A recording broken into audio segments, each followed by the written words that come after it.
Now back to the line. There's no doubt soccer is gaining popularity here, especially with the rise of the professional team known as New Mexico United. Team advocates, including President and CEO Pete Trevisani, presented a proposal last week to lawmakers touting the potential economic impact of a stadium for the team. Though planning is in the early stages, it looks like the group is pushing for a publicly owned facility similar to how the Isotopes are set up.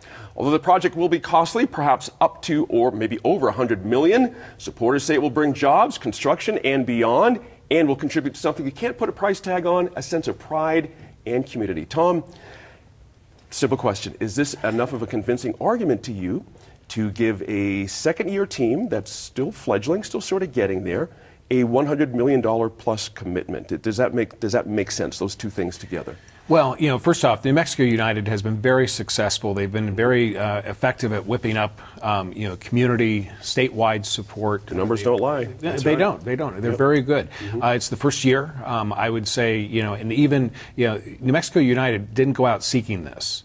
Right. They were invited by Representative Mo Maestas to go and address the Rural Economic Development Committee to provide their now they went willingly and they had their consultant ready to go. That's right. So good for them because they were ready for that particular moment. But it might be too soon, but to actually have any movement. But it's never too soon to start that conversation. Okay. I've had to remember the times back in May of 2001, having been a part of the public relations effort that helped to pass what is today the Isotopes Park.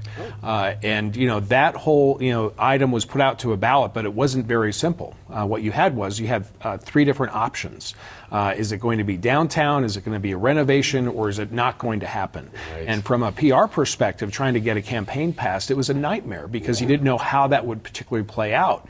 And so all that said is that you never know if you put it out to a vote what will happen, what that political climate will be. That's right. And so, I think that, caution is probably a good thing for New Mexico United right now to say, what is not just the public sentiment, but what's the second year look like? Is this just a flash in the pan, which hopefully it's not, and it doesn't appear to be that way. But, I think some caution is needed, but would I like to see a stadium downtown? You bet. Sure. Rail yards, old postal site. Doesn't matter. I want to hold that site location for just a quick second. I'll turn to Michael here real quick. Here's the pitch. The idea is that it will be good for a lot of other things beyond just the 17 or so home games that the team will play here. You can fold in other things, high school events. I think there was a zip line proposed. There's all kinds of interesting things out there. So I ask again, does that add up in your mind's eye to a $100 million commitment for the team? Well, I'm with Tom. I think the enthusiasm's there on my part. But until you do, and you really run the numbers, and there was reference in our material to some of the economic studies, although those were typically larger scale. But I think you better do the background research. You better understand the upside and the downside to it. Nothing's guaranteed in sports. It's been known that leagues themselves fail. That's not a prediction. Don't freak out on me, United people. But that happens. That happens in the lower tier of sports. This is just under the MLS, which is like the NFL for football. MLS is the top line for soccer. We're in the category just under. So again, is it prudent to wait a little bit? I would think so. Okay. I would think so. Let's see what kind of year they have. Let's see if the momentum continues to grow or diminish. And I think in a year's time we might maybe see some changes in the economy, hopefully for the better. Maybe there'll be some new industry that would be interested in also supporting or have some new ideas. But I think with any kind of investment of this size, you have to be prudent. Yeah. Didi, it could be argued, however, that everything has to start somewhere. And sometimes when you do make an investment and you show a commitment, that's how things get going and actually stick around for a while. When the community sort of rallies early and gets behind something. I can see where the New Mexico United folks are going here, but it's hard to read what the true enthusiasm is, isn't it? If you read just the Facebook pages for New Mexico United, it's the greatest thing on earth, and of course they would feel that way. but I'm not getting a good sense how others in the community are feeling about this. Are we still a little too early to get the full community sort of bead on the idea, or what do we need to get there? Well, which community are you talking about? The Greater Albuquerque, right? Which community are you talking about? That's right. Because I really feel that enthusiasm. I really feel that liftoff here in Albuquerque, and 13,000 people that attend average each game. That's right. That's really Highest in the new, league. and that's a big phenomenon that we should build on. But if you're outside of the Albuquerque area, you might feel a little differently about it, particularly with $100 million at stake. And, you know, in other cities, sometimes they repay the bonds, and that's another way of financing these things, or municipal bonds or revenue bonds, with ticket sales. Now, that also depends upon whether the team continues to win. And so, you know, sometimes that's a big factor, and we've had 1 year here. Right. So we need to think about that. There are the National Conference of State Legislatures has a lot of cautions about this. The cautions about parking, cautions about how does it tie. Almost all of them, successful ones, have been in downtown areas. That's right. And we dearly need something like this in our downtown area. But we have to think about it. How is it tied into mass transit?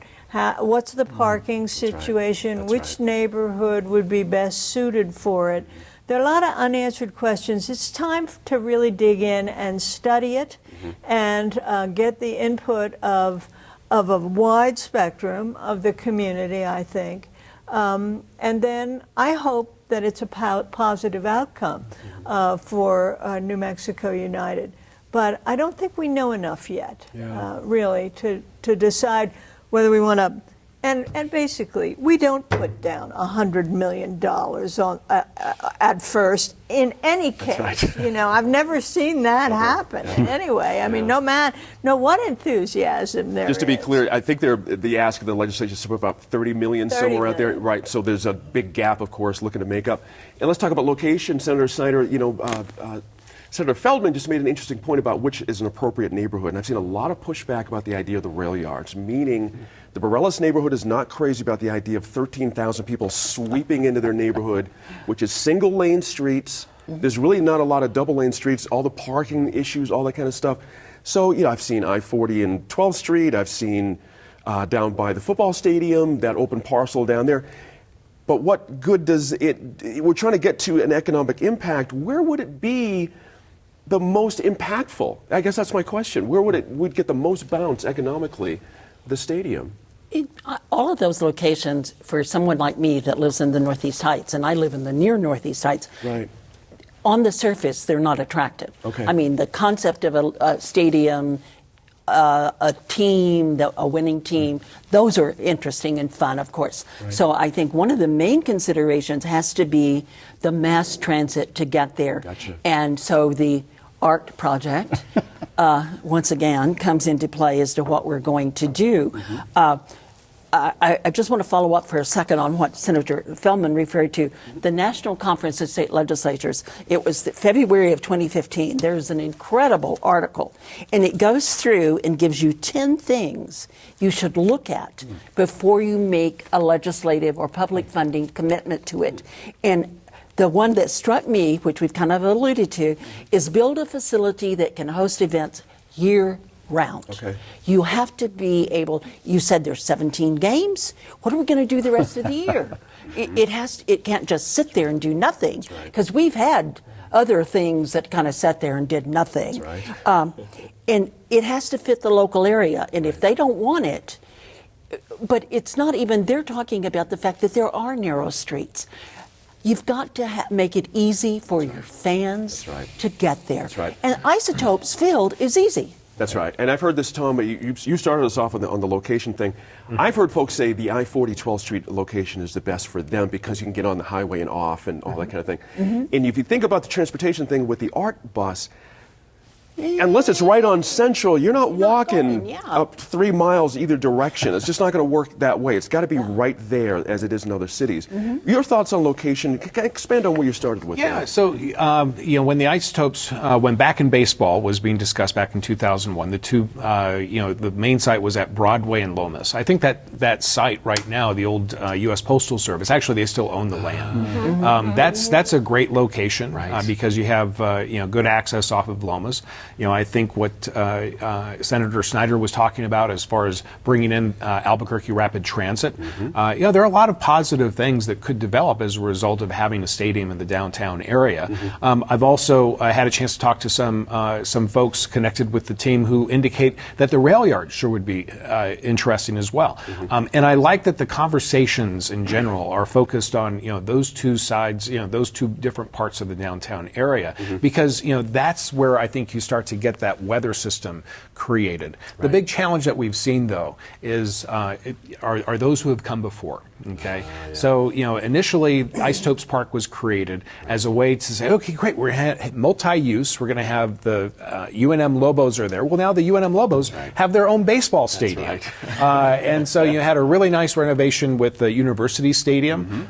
Is that being fully utilized? I know marching bands use it quite a bit. There's track and field just on the other side where UNM soccer plays as well, and but I don't hear much money generated in the background from those endeavors. Not to say they're not righteous, but you know what I'm saying. Yeah, exactly. I mean, people who are fans of those particular endeavors are fans, and they're going to go. That's right. So the location is going to be really key if the city, the state, the county, everybody decides that this is something to pursue. It's going to be interesting, isn't it? But I have to say, what these guys pulled off has been almost a miracle. It really is quite something. I've not seen anything like it. It's amazing. We'll be back one more time with this group talking about a proposed nuclear storage facility in New Mexico and what Native Americans in the community are doing to stop it.